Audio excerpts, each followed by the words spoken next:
जय हिंद दोस्तों। Bulls and bear अड्डा में आपका स्वागत है। सीधी बात, नो बकवास। जी हाँ दोस्तों, आज मैं यहाँ पर अपने सेकंड चैनल के ऊपर एक ऐसा वीडियो जहाँ पर आईपीओ का काला सच, कल मैंने आपको मेरे मेन चैनल पर आपसे इन्फॉर्मेशन ली थी, आपने कहा तो मैं आपके लिए लेकर आया हूँ आईपीओ का काला सच। जी हाँ दोस्तों, हमारे इस चैनल का उद्देश्य रिटेल में स्टडी करने वालों के जो हित हैं उनको सेफ गार्ड करना, उनको सही इन्फॉर्मेशन देना, एजुकेशन देना, एजुकेट करने का काम है ना। ये वीडियो का किसी भी प्रकार की बाइंग और सेलिंग से लेना देना नहीं है। आप चीज़ों को समझें, आप बहुत ज़्यादा अपने पैसे को बचा पाएंगे दोस्तों यहाँ पर। तो चलिए कोई वीडियो शुरू करता हूँ, लेकिन ध्यान रखना इस वीडियो में हर जानकारी ऑलरेडी पब्लिक डोमेन में उपलब्ध है ना, लेकिन फिर भी आप वहाँ तक जा नहीं पाते हैं। तो एक ऐसी जहाँ पे मैं 17 शेयर्स से आपको दिखाऊंगा चीज़ें एकदम क्लिक करके और एक एग्जांपल के साथ में। चलिए आगे बढ़ते हैं यहाँ पर। दोस्तों, अगर आप मेरे चैनल के ऊपर नए हैं तो इस चैनल को सब्सक्राइब करें, बेल आइकन को हिट करें और ऑल ज़रूर सिलेक्ट करें ताकि इस तरह की वीडियोस अच्छी सबसे पहले आपको मिले। आप अपने दोस्तों में ज़रूर शेयर करें, क्योंकि दोस्तों बहुत सारे इन्वेस्टर मार्केट में 2020 के बाद आए हैं, है ना। 2020 कोरोना के बाद इस पर भी एक वीडियो आएगा कि कैसे आए और क्या बाढ़ आई और किस तरीके से फंसे। चलिए, आईपीओ का काला सच अगर हम देखें तो कई लोगों को अभी पता नहीं होगा आईपीओ होता क्या है। वो सिर्फ आजकल जितने भी, अगर हम बात करें इस तरीके के डीमैट अकाउंट वाली कंपनियां, वो आपको ऑफर कर देती हैं, आप किसी के कहने सुनने पर ओपन कर लेते हैं और वहाँ सारी जानकारी मिल जाती है। लेकिन दोस्तों, आईपीओ का मतलब होता है इनिशियल पब्लिक ऑफरिंग। ये वो प्रोसेस होती है जहाँ पर जो प्राइवेट कंपनियाँ होती है वो पहली बार अपने शेयर, जो कि उनकी होल्डिंग होती है, वो जनता को सीधे सीधे बेचने जाती है। तो इसको हम आईपीओ कहते हैं। ये प्रक्रिया में क्या होता है, तो निजी कंपनी शेयर बाजार में अपने शेयर को जारी करती है। यहाँ पर सेबी का रूल होता है कि आपके पास अगर मान लें 100% की होल्डिंग है तो आपके पास 75% होना चाहिए आईपीओ के बाद और 25% पब्लिक के पास। 75% से कम प्रमोटर की हो सकती है, लेकिन दोस्तों ज़्यादा नहीं हो सकती है। आईपीओ के बाद 3 साल का समय देते हैं। क्यों लाया जाता है आईपीओ? तो दोस्तों, सबसे मेन बात है, कंपनियों को बहुत सारे पैसे की आवश्यकता पड़ती है, ऋण चुकाना है ना, कैपिटल रिक्वायरमेंट है, वर्किंग कैपिटल रिक्वायरमेंट है, एक्सपांशन है, कैपिटल एक्सपेंडिचर है। कुल मिला के अगर हम देखें तो इसमें दूसरे इन्वेस्टर्स का कुछ नहीं है। जो एग्जिस्टिंग शेयर होल्डर होते हैं वो अपनी हिस्सेदारी कम करके पैसा अर्न करते हैं और कंपनी को आगे बढ़ाने की कोशिश करते हैं। निवेशकों वाली बात तो दोस्तों बहुत रेयर ही होती है ना। बाजार में लिस्ट हो जाते हैं एक्सचेंज के ऊपर, एनएससी और बीएससी के ऊपर, जिसमें फिर ये कारोबार करती हैं। इसकी हर एक चीज़ की जानकारी अब इनको इसको देना पड़ती है, एनएससी और बीएससी दोनों एक्सचेंजेस के ऊपर। मैं एक एग्जांपल दिखाता हूँ आपको यहाँ पर किसका। तो दोस्तों, देश की top most defence company ship building में काम करती है, जिसका नाम है Mazagon dock ship builders India limited. ये कंपनी, जब इनको पैसे की ज़रूरत पड़ी, इन्होंने बाजार के अंदर क्या हुआ तो यहाँ पर अपने 3 करोड़ शेयर जारी किए थे। दोस्तों, मैं आपको पूरी चीज़ दिखाता हूँ यहाँ पर, है ना, कि क्या था क्या नहीं था। आप देख सकते हैं यहाँ पर इन्होंने सितंबर 29, 2020 से लेकर अक्टूबर 2020 के बीच में आईपीओ की चीज़ें की, है ना। इन्होंने यहाँ ओपनिंग की इसकी, और ये इन्वेस्टर्स के लिए ओपन रहा। इसकी लिस्टिंग 12 अक्टूबर 2020 को हुई। उस वक्त इसकी फेस वैल्यू 10 की थी और जो शेयर इन्होंने अलॉट किए वो भाव था 145। अब आप अंदाज लगा लें दोस्तों, आज का भाव 7,400 रुपये, आज का एडजस्ट करके भाव देख ले तो। लेकिन जिनको आईपीओ में शेयर मिला उनको 145 रुपये में मिला। 103 शेयर के लिए आप भाव लगा सकते थे, है ना। सारी चीज़ थी यहाँ पर, उन्होंने सब कुछ जारी कर दिया था कि कितने करोड़ का था, क्या ऑफर फॉर सेल था, सब कुछ इन्होंने यहाँ पर कर दिया, है ना। इसका लॉट साइज वगैरह देखें आप, यहाँ पर 103 था। अगर आपने एक लॉट के लिए लगाया हो तो 13 लॉट मैक्सिमम लगा सकते थे। एचएनआई में 14, एसएचएनआई के अंदर 66 और बीएचएनआई के अंदर 67। अब अगर आप यहाँ पर देखेंगे दोस्तों, तो यहाँ पर क्या था, आईपीओ से पहले यहाँ पर 100% की होल्डिंग थी, बाद में इन्होंने 15% बेच के 85% किया। यहाँ पर मेन बात क्या है, तो आपको मैं यहाँ दिखा देता हूँ क्या चीज़ है। तो दोस्तों, यहाँ पर देखें, 157 टाइम ये ओवर सब्सक्राइब हुआ था। मतलब एक लॉट के लिए 157 लोगों ने बोलियाँ लगाई थी। इस प्रोसेस से आया। अब यहाँ पर क्या होती है बात, काला सच क्या है। तो ये तो मझगांव था, मैं आपको दिखाता हूँ। इस साल की पहली लिस्टिंग 6 जनवरी की, क्या नाम है, स्टैंडर्ड ग्लास लाइनिंग। मैं आपको इसका मैक्सिमम दिखा दूँ। कंपनी मार्केट में कब आई, 17 जनवरी को।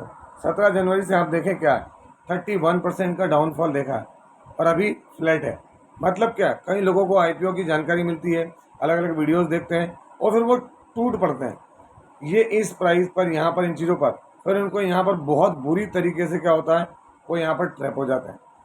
क्योंकि दोस्तों आईपीओ लाया जाता है, कोई भी कंपनी आईपीओ लाती है तो वो उसका प्राइसिंग जो है, प्राइसिंग मेथड जो है वो इतना ओवर सब्सक्राइब करके लेकर आते हैं, उसका पी ऑलरेडी 90, 100, 200 पर होता है ऑलरेडी, मतलब हम कहें कि ओवर वैल्यूड पी पर आते हैं वो, प्रॉफिट टू अर्निंग रेशो पर।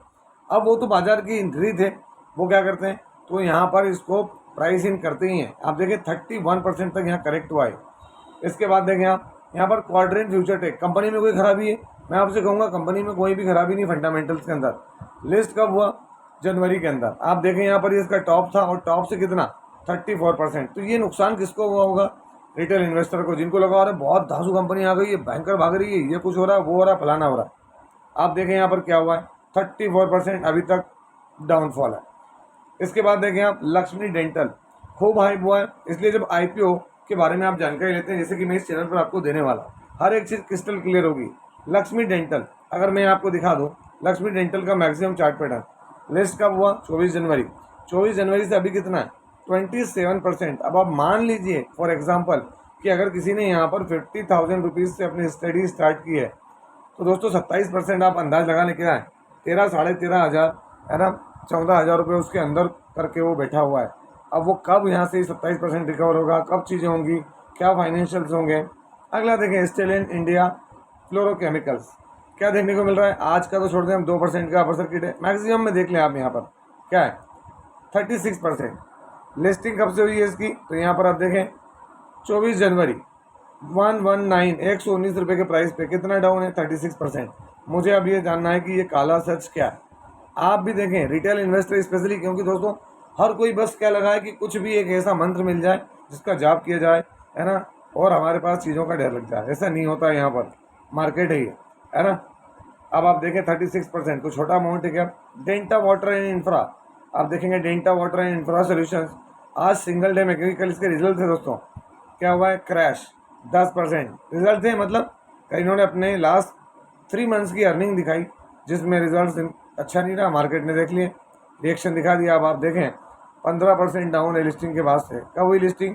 7 फरवरी को। उसके बाद अभी अगर टॉप से देखें 21%। अब मुझे आप बताएं कि जो आईपीओ के पीछे भागते हैं लोग, है ना, भयंकर, ऐसा हो जाएगा वैसा हो जाएगा, क्योंकि बहुत सारी स्टोरीज आपने सुन रखी इधर उधर, है ना। आप देख सकते हैं यहाँ पर डॉक्टर अग्रवाल हेल्थ केयर, क्या देखने को मिल रहा है? आज यहाँ पर फ्लैट है। मैं आपको मैक्सिमम चार्ट पैटर्न दिखा दूँ, अगर हम देखें तो 7 फरवरी की लिस्टिंग इसकी भी है, क्या देखने को मिल रहा है? तो आप यहाँ देखें इसके टॉप से करेक्शन, यहाँ पर भी 21% का करेक्शन है। और ये तो मैं आपको अभी के दिखा रहा हूँ 2025 के आईपीओ, है ना, 2025 में जो आईपीओ आए हुए हैं, तो यहाँ 21-22% का है। मैं भी आपको और भी दिखाऊंगा आगे। अब क्या है? अजाक्स इंजीनियरिंग, इसके रिजल्ट्स आए थे, मैंने आपको बताया भी। 6 मंथ में देखें फ्लैट और मैक्सिमम देखें दोस्तों। अगर आप अजाक्स को देखेंगे तो 21 फरवरी से लेकर अभी तक इसने आपको यहाँ 7 to 8 पॉइंट के रिटर्न दिखाए हैं और फ्लैट है, क्योंकि क्या है, इसके नंबर्स अभी थोड़ा ठीक ठाक रहे लास्ट क्वार्टर के। आगे देखें आप हेक्सावेयर टेक्नोलॉजीज, ये मार्केट में पहले भी थी दोस्तों, ध्यान रखना, ये डी लिस्ट होकर गई और वापस अभी री लिस्ट हुई है ना। अगर हम यहाँ पर देखें इसका लिस्टिंग क्या हुआ है, लिस्टिंग के बाद अगर आप देखेंगे तो क्या हुआ यहाँ पर, तो ये आपके सामने 22%। कोई बहुत लंबा समय है क्या? नहीं। कब लिस्टिंग हुई? 21 फरवरी को, और 11 अप्रैल तक 22% तक क्रैश हो गया। कौन? हेक्सावेयर, कोई छोटी कंपनी नहीं, बहुत बड़ी कंपनी है। अगला देखें क्वालिटी पावर एंड इलेक्ट्रिकल्स, अगर आप यहाँ देखेंगे तो 1 डे में आपको यहाँ 12% का मोमेंटम दिख रहा है। अगर मैं यहाँ आपको मैक्सिमम चार्ट पैटर्न पे ले जाऊँ तो आप देखें लिस्टिंग के बाद से ये भी कितना 19 से 20% गया, कितना 20%। नंबर अच्छे रहे, यहाँ से रिकवरी दिखाता हुआ नज़र आ रहा है। तो अब आईपीओ के अंदर जो लोग सोचते हैं कि बहुत ही ज़्यादा चीज़ें अलग होती हैं, कोई ड्रामेटिक चेंज होता है ना, वो चीज़ें दोस्तों ये आपके सामने क्लियर है। अगला देखें एथर एनर्जी। एथर एनर्जी की अगर मैं आपको मैक्सिमम चार्ट पैटर्न दिखाऊँ तो एथर एनर्जी मार्केट में लिस्ट कब हुआ?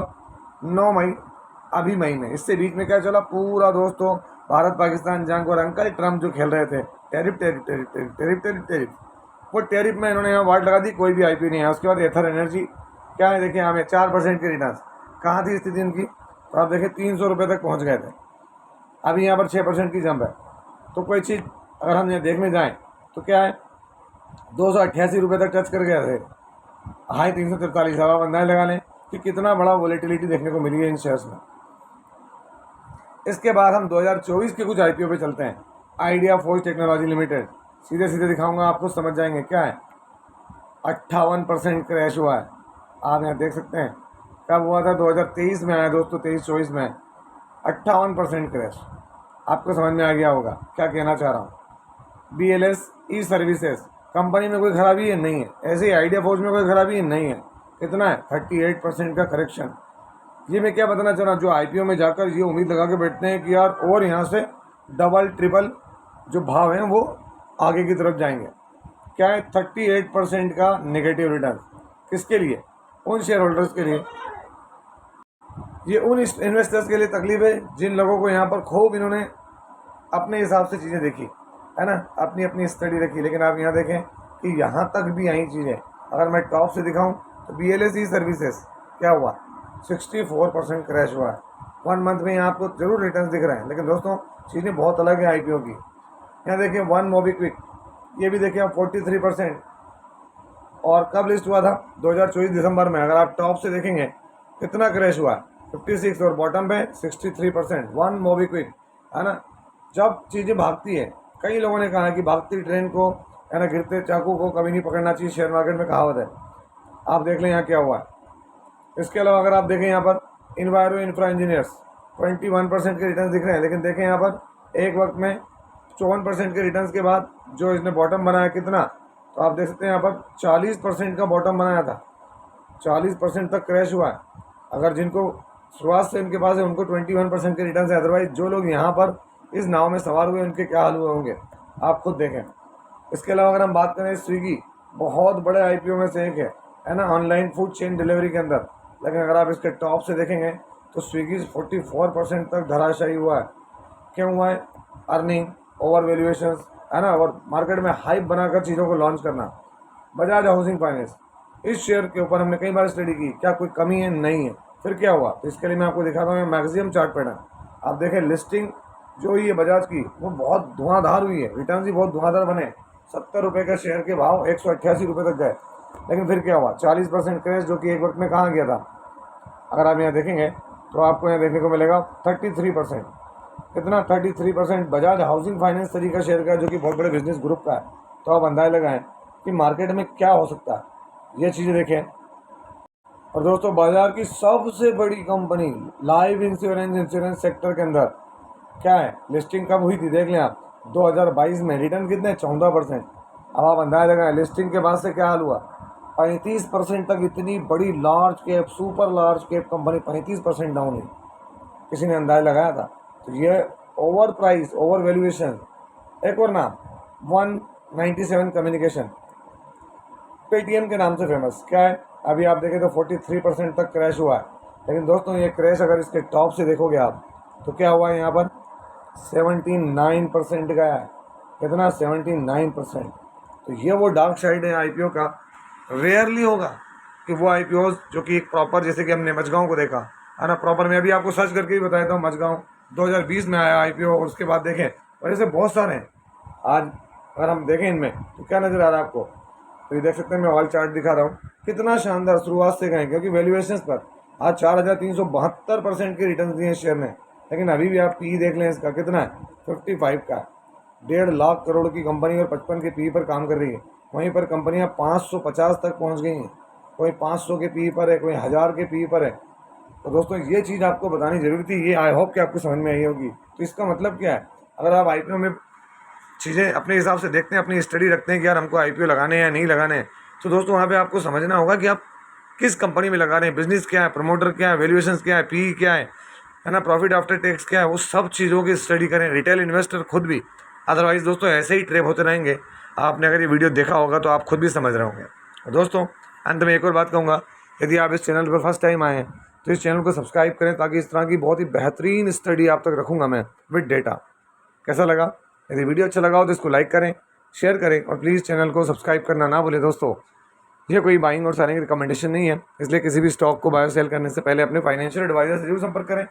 आपसे मिलता हूँ इसी तरह के एक और बेहतरीन वीडियो के साथ, तब तक के एंजॉय योर प्रॉफिट। जय हिंद, जय भारत।